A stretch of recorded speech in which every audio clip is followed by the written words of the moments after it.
Welcome to the DBMK podcast. You can find us on every platform except for iTunes, the most popular one, but it's fine. That's in the works right now. So hopefully by... How long does that take usually? I have no idea. I don't know either. It's on Spotify though. So yeah, Spotify is good because everyone listens to music there anyway. So I use Tidal. So today we wanted to talk about is bodybuilding and powerlifting training that different?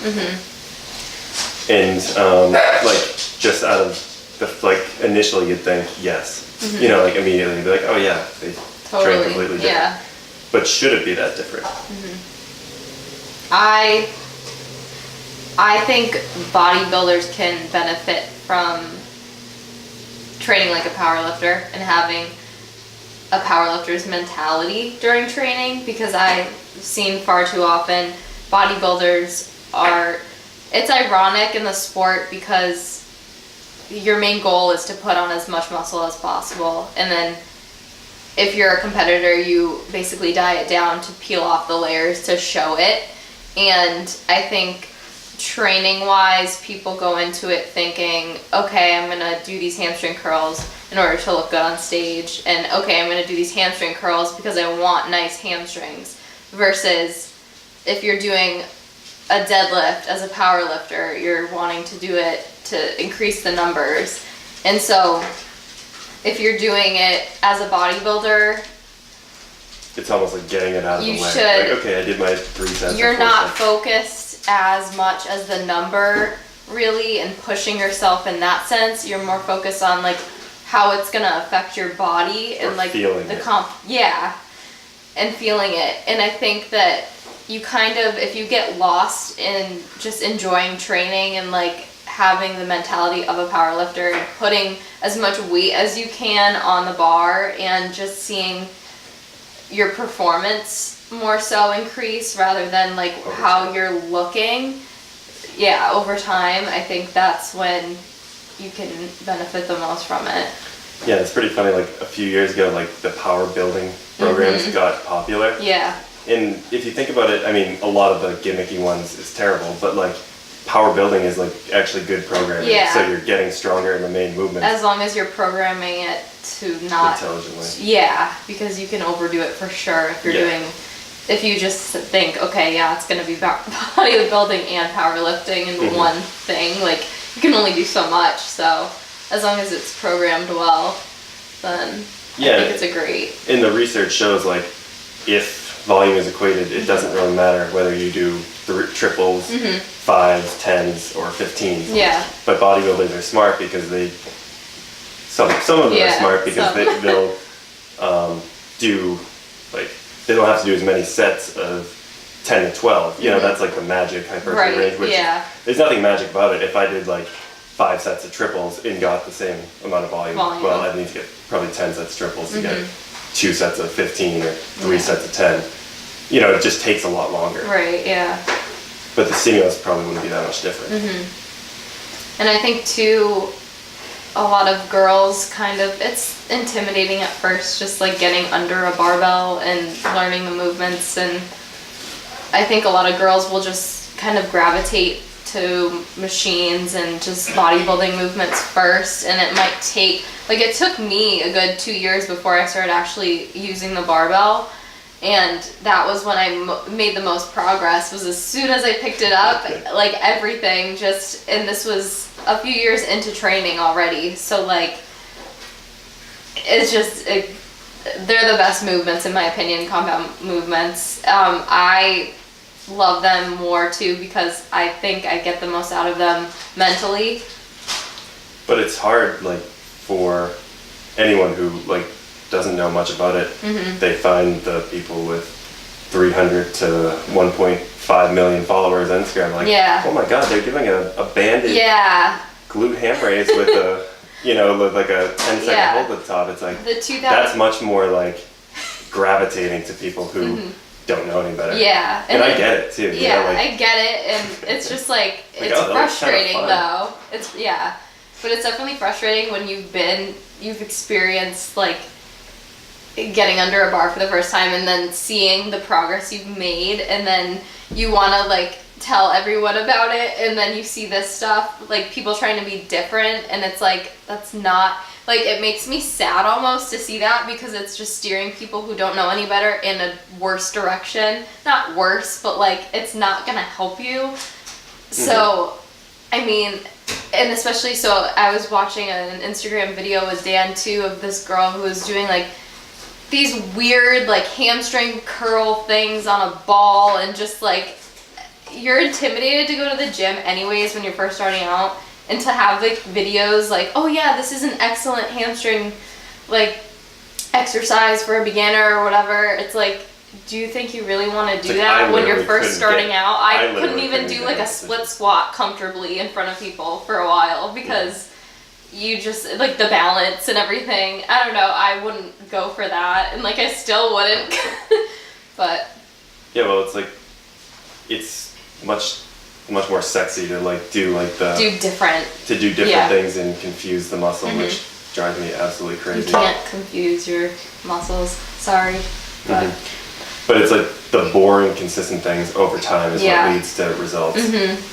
And that's why I say, like, focusing on your performance, especially with the big three. If you just, and you don't need to do the big three. You can do an incline press. You can do. I wouldn't probably do a decline. But I think movements that require your form to be on point and you can't go to failure almost, I think those can be the best to practice, because it's like, you need to be paying attention more to like the little details of it. Like, okay, when I'm deadlifting, my chest needs to be up, this, blah, blah, blah, instead of, okay, I'm gonna curl and then it's gonna hurt and then I'm gonna stop. Like, I love compound lifts because, I don't know, I just feel like I focus on my form so much that I don't. What even is failure at a compound? You know what I mean? Like, a powerlifting failure is much different than bodybuilding failure. Like, a powerlifting failure is like, finish the rep, okay, can't get any more. Like, that was a 9 RP or a 10 RP. It's like, or it's like a real grinder. A bodybuilding one would be like a grinder. So like, I'm gonna do one more. I know. I gotta look good on stage. Which can actually hurt volume. You know, so I think, I mean, for me, like, I don't know how bodybuilders can do it. Like, they get hyped up for a set of curls. Like, I literally can't do it. Like, there's something about like being under the barbell for a squat that's like, oh, this, you know, like, this could crush me. You know what I mean? Like, but I'm just gonna like, hopefully I've practiced enough to be able to do this.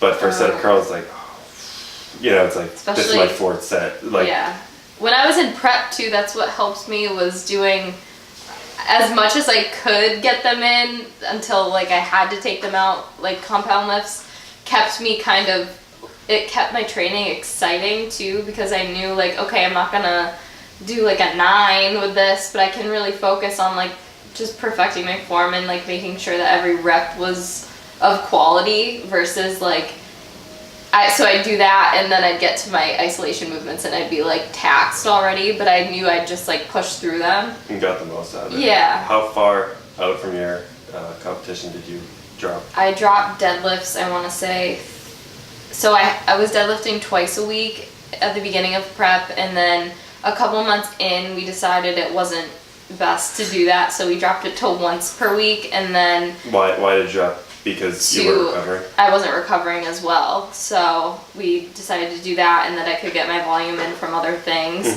And then so I was doing 4 days a week training, 2 upper, 2 lower, and then and I want to say both of those days were deadlift days? And did you squat on one of them too? I squatted, And then deadlifted? I did deadlift second, but then I was like 3 months out. Then you dropped and I dropped deadlifts. One day of deadlift? No, I dropped or deadlifts 6 months completely. out, you dropped to 1 time per week from going to 2. And then 3 months out, you just dropped them completely? What'd you do instead? I did like leg presses and what else did I do? RDLs, basically everything but deadlifts. And I kept my squats in until like, I think it was like a month out. Oh wow. because I didn't go crazy heavy, and I knew that I liked them, so, but.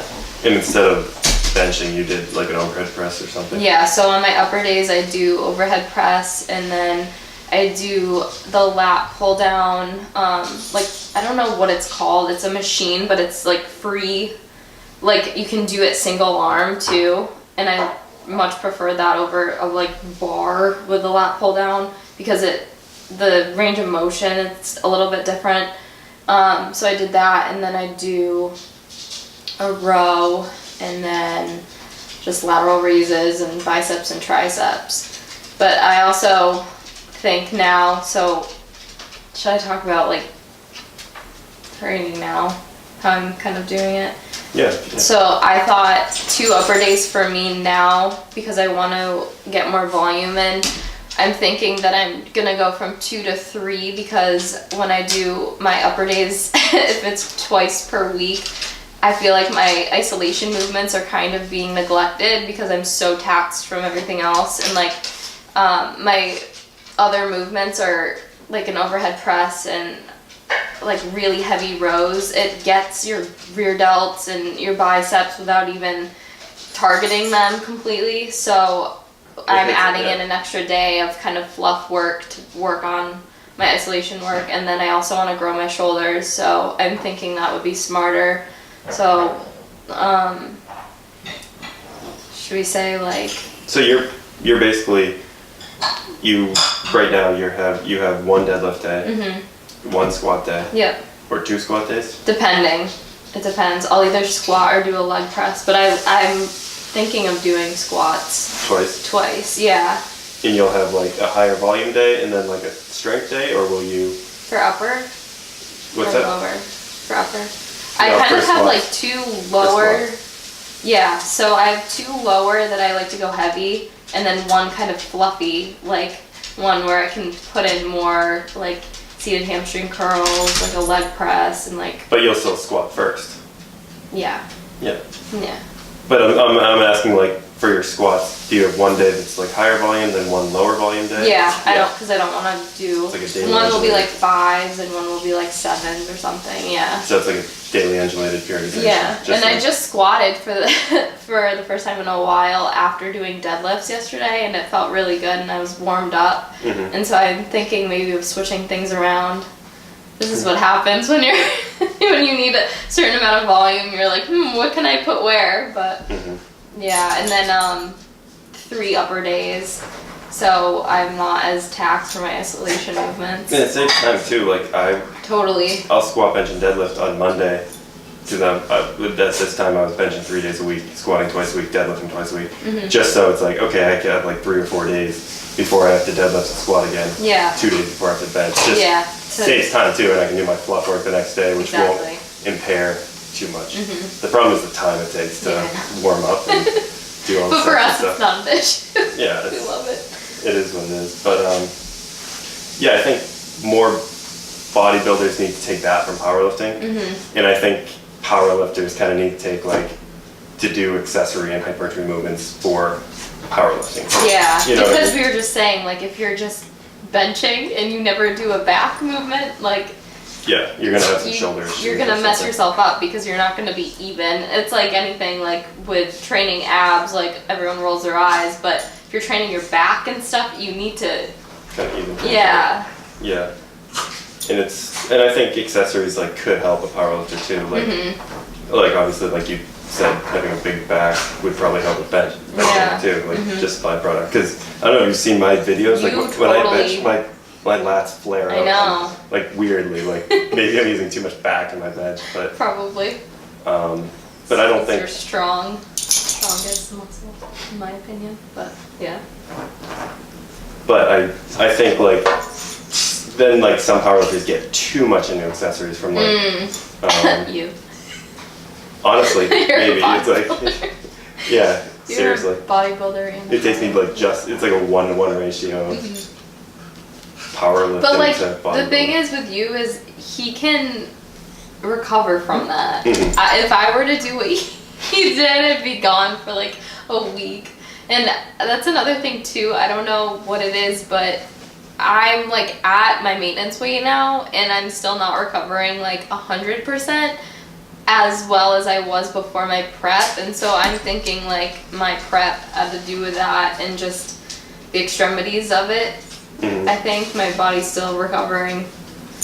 What do you think about that? I don't know, maybe. Yeah. Could just be, like you said, weren't you bringing like your main movements, so like your squats, your deadlifts? Yeah, I was doing too much volume too, so that's probably.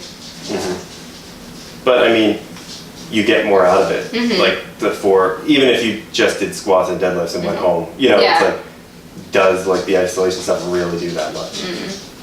You know, like 4 sets of 15 on hamstring curls. It's like, after you've squatted and deadlifted, like maybe you get something out of the first 2 sets, 3 sets, but like pushing 4 and 5 is like not ideal. Yeah, but maybe it is a good idea to do like even 1 set to failure to recruit all the high threshold water units. You know, like recruit all the muscle fibers and be like, I'm done. Because then it's like, you know, I really don't know how much you can really get out of it. But what I was saying is like a lot of powerlifters do too much accessory movements. Like I'm not even talking about like hypertrophy movements like I do. I do a lot of curls.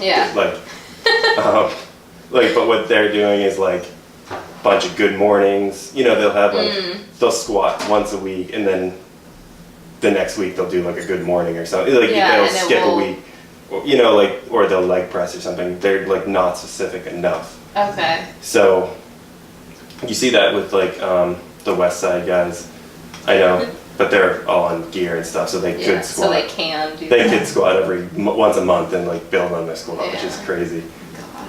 But you'd see like even USAPL guys doing like a squat, and then they'll want to like switch things up too much, like do a leg press or hack squat and stuff. It's like, okay, maybe. Do you think that's beneficial at all? I think to a certain point, you know, like maybe you'll get more out of just doing more squats. Yeah. You know what I mean? But from a mental standpoint, do you think it, because if I were a power lifter and I was doing the big 3, like I would get bored.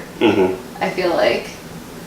Oh, so you'd want to So I wonder if they do that just to switch it up mentally almost. Like because they love training, but they also just wanted something different. I wonder. It depends. If you're doing 4 sets of squats and 3 back off sets, that's like 7, you know, you're done. You can go do something else. And I don't necessarily think it's going to help you too much, unless you're just trying to get more volume in, which is it even necessary? You know, because I don't think it wouldn't help you necessarily. You know, the evidence kind of shows you need like at least 10 sets per muscle group, but everything has diminishing return. You know, the inverted U, so everything has in like, you know, like if you do too much, you're not going to recover for your next time you squat or you deadlift the next day. So then it's like, okay, you're not going to make much. You're not going to adapt to it. You know, like it's like Isertel's maximum recoverable volume. Do you think people who are just starting out can be powerlifters? I think they should do the powerlifting movements. And I mean, you can see people like who are just naturally strong. Like, so yeah, I think. Because I see a lot of people who are bodybuilders, they compete and then they need some goal that's not having to do with their body. And so they go to powerlifting. Yeah, I think that's smart. Do you agree with that though? I do. I think. Because I don't think it would necessarily help a competitive bodybuilder in their off season. So I don't think it would be optimal. But I think it would help them from a mental standpoint. So I don't know. I think the mental is enough. You know, like we were talking about the other day. I think if a bodybuilder gets stronger in the squat in the 6 to 12 range, I think that's a good indication that they've put muscle on. Yeah. But like if they're increase their 1 rep max, I mean there's probably a good indication that they're doing something right. Maybe they're just getting better at the squat. You know, neurologically better. Yeah. But I don't think it's a bad idea. It's something to train for, because it's like bodybuilders are, you know, like that's one good thing about it, the mental aspect. Like you said, like how do you get fired up for curls? Like, you know, when you're like cuddly or like can't see a vein, you're like, oh my god, what am I doing? But like I think that's the issue, is a lot of people who compete will then kind of post show be like, is that really why I started this? Yeah, they'll need. You know what I mean? Like you kind of. I get it. Sometimes Like they need realize that, oh shit, maybe I did do this for the wrong reasons and didn't really think of it until now I'm here and I'm not even enjoying my training anymore because I don't look good. Yeah. That's why I preach like the performance is everything, because it's like, well, what are you gonna do after your show and you're not looking how you did on stage or like even close to it at some real bodybuilders, like you don't. You need to be that type A personality. You need to love training. You need to love eating. It's just ironic. You need to be super regimented. You need to want to sleep. You know, you have to do everything, and that's why I think, like, I don't think you necessarily need to be like, oh, I'm a bodybuilder. I do this prep. I compete. I get on stage in my underwear, and then next day I'm trying on singlets. You know, googling. Yeah. You know, like. I think like I'm a bodybuilder who wants to be progressive with training. You know what I mean? And a way to be progressive in training is to focus on the big movements. You know what I mean? Because like even with chest press or like leg extensions, I talk about is like how are you like okay, I'll get stronger in them, but like not like once a month. Maybe I'll add 5 pounds if that, or like the micro plates. That's the thing too is. It's a great way to gauge progress. You know, like the power lifts, because like, okay, if you. It's more interesting if you're sick of doing isolation stuff, because it's like when you're advanced too, it's like you're not going to be seeing like 10-pound increases unless you're coming off a show and your leverages are changing. Like you. Like it's not gonna. Oh my god, it was crazy. And now it's kind of leveling out. And you're wondering why you weren't recovering. You're like, I know. I don't know what's going on. I'm adding sets and I'm adding like 20 pounds to every movement. Because it's like you put on weight and it feels fine until you're like the next day, oh my god, I'm not recovering from this. But I think just like, I don't think it's a bad thing though. No. To like want to. It's another thing, like you don't know until you try and you fail and then you're like, okay, I can't do that. Like you have to just see, it's all from experience. So. But yeah, I don't think it's a bad idea in the off season to focus on powerlifting. Or like, you know, you need to eat. And I think powerlifters should kind of eat more nutrition. Like, or at least like getting some protein. What do you see like the most, not most common, but the worst thing that kind of like irks you about powerlifters' nutrition? Oh my god. Like not even eating protein consistently, or what do you think? Or they eat too much? I think like thinking like all this oh, stuff's gonna go straight to training. I just finished training. You know, I need to go eat 2 Chipotle burritos. It's like no, you really don't. But or it's like someone told me before, like, oh, you shouldn't squat, bench, and deadlift in one session. You know, you haven't eaten enough. And I'm like, no, I'm fine. Yeah, you're fine. You know, it's not like training doesn't burn as many calories as people wished it did. Especially doing powerlifting movements. I'm doing triples. Like, and if it's demanding, but it's not like I'll need like a huge sum of calories to get through it. Same with cardio too. People think they can offset their bad diet with compensating with cardio, and it doesn't. You're running yourself into the ground if your nutrition's not on point, and then you're replacing some of your lifts with more cardio. Luckily, it's like powerlifters don't do cardio. Yeah,